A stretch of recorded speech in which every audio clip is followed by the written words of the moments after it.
Today we are dissecting a starfish. The taxonomy of the starfish is Anomalia, Echinoderma, Stellarioidea, Forcipulatida, Asteridae, Asterias, and Rubens. Starfish are members of the phylum Echinoderm. Most echinoderms have radial symmetry and spiny skin. Other examples would be sea urchins and sea cucumbers. An interesting thing about echinoderms is that they have the ability to regenerate parts of their bodies. So, if one of the starfish's limbs got cut off, eventually it would grow back. We will begin by identifying some of the external features of the starfish.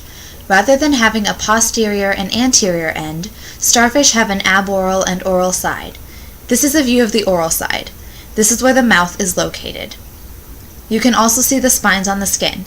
The ambulacral groove is the deeper part on each of the arms. This is also where the tube feet are located. These tube feet are used for locomotion. If we flip back to the aboral side, you can see the spines that cover all of the skin. These spines are important to protect the starfish. Starfish have an internal skeleton, so they need the spines to protect them from predators. If you look closely, at the end of each tentacle, you can see the starfish's eye. These eyes cannot see objects, but can detect light and dark. If you'll notice, the center of the starfish is shaped like a circle. This is known as the central disc. On the top of the disc, you can see the madreporoid. This is the opening to the water vascular system, which is the main body system of the starfish. To begin dissecting the starfish, cut off the tip of one of the arms. Cut along one side of the arm, being careful not to cut too deep.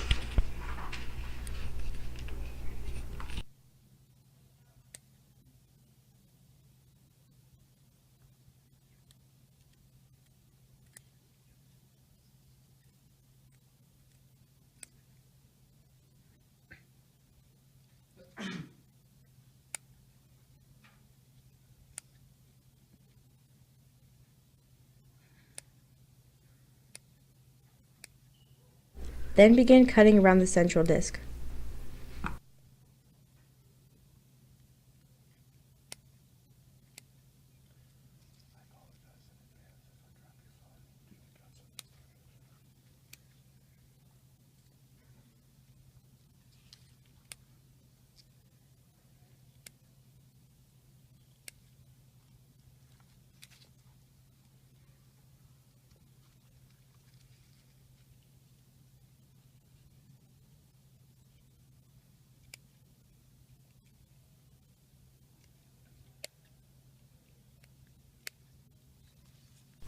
Do not cut out the madreporoid, instead cut around it, leaving it intact.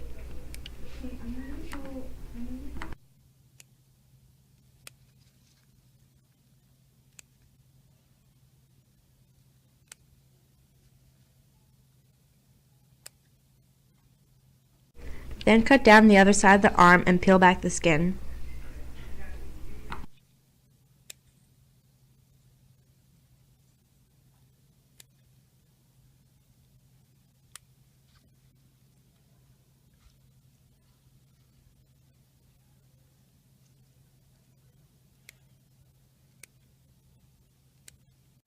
Cut off the skin so you can see what's underneath.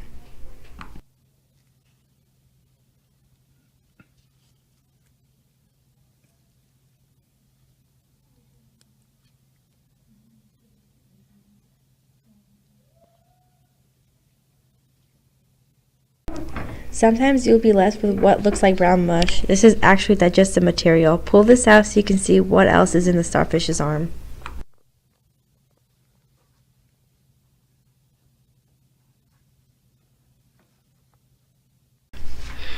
When you cut open the starfish, you should be able to see much of the digestive system. After food enters the body, it first comes to the cardiac stomach. It is then passed to the pyloric stomach, where it is digested further.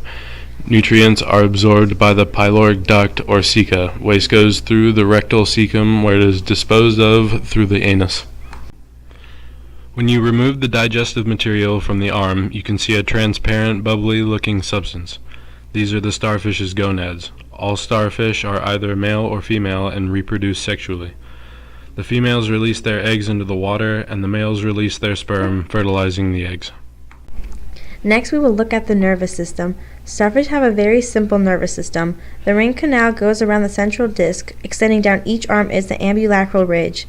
Not only are these part of the nervous system, but they play an important role in the water vascular system as well.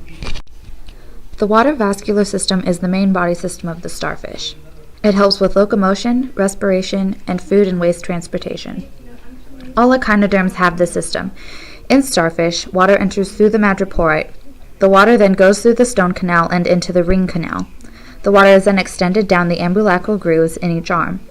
Attached to the ambulacral groove are ampullae and then the tube feet. The water is used to make the tube feet move up and down, allowing the starfish to move. And that's it. Now you know what you're looking for when dissecting a starfish and how to do it.